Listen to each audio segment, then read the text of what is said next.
పాత రోజుల్లో పేపర్లు, టీవీలు మాత్రమే ఉండి అందులో పనిచేసే జర్నలిస్టుల్లో 90% కమ్యూనిస్టులే ఉండేవాళ్ళు. దాంతో వాళ్ళ పార్టీలు అధికారంలో రాకపోయినా వాళ్ళ భావజాలంతో వార్తలు రాసి మనందరి మెదళ్ళని మార్చేవాళ్ళు.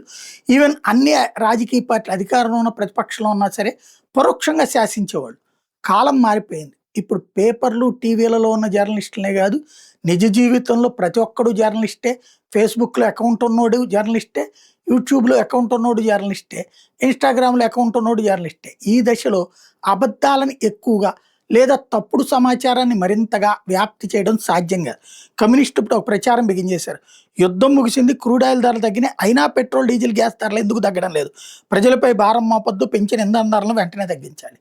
ఖచ్చితంగా ధరలు పెరగగానే పెంచలేదే. 2.5 నెలల తర్వాత పెంచారు. యుద్ధం ప్రారంభమైన 2.5 నెలల తర్వాత పెంచారు. ఈ 2.5 నెలల్లో ప్రభుత్వం భరించినటువంటిది నెలకు 30,000 కోట్ల రూపాయలు చొప్పున. దాదాపు 70,000-80,000 కోట్లు భరించాక ఇప్పుడు భారమేశారు. ఇప్పుడు తగ్గిస్తారు ఖచ్చితంగా. ఇంకొక 40 రోజుల్లోనో, 30 రోజుల్లోనో తగ్గిస్తారు. ఇది ప్రజలకు కూడా తెలుసు. అలా యుద్ధం ఆగిపోయిందనగానే ఇంకా ఇప్పటికే హార్ముజ్ జలసంధిని తెరుచుకోలేదు. హార్ముజ్ జలసంధి దశల వారీగా తెరుచుకుంటుందని చెప్పాడు. ముందు ఇరాన్ దిగ్బంధాన్ని అమెరికా తీసేస్తుంది. ఆ తర్వాతన హార్ముజ్ జలసంధి దిగ్బంధాన్ని ఇరాన్ తీసేస్తుంది. అక్కడ 1500 షిప్పులు స్ట్రక్ అయ్యి ఉన్నాయి. మన వాళ్ళే దగ్గర దగ్గరగా 300 మంది చిక్కుబడి ఉన్నారు అక్కడ. ఇది అందరికీ తెలుసు. తెలియదని నాటకం ఆడుతూ ఉండటమే స్పెషాలిటీ.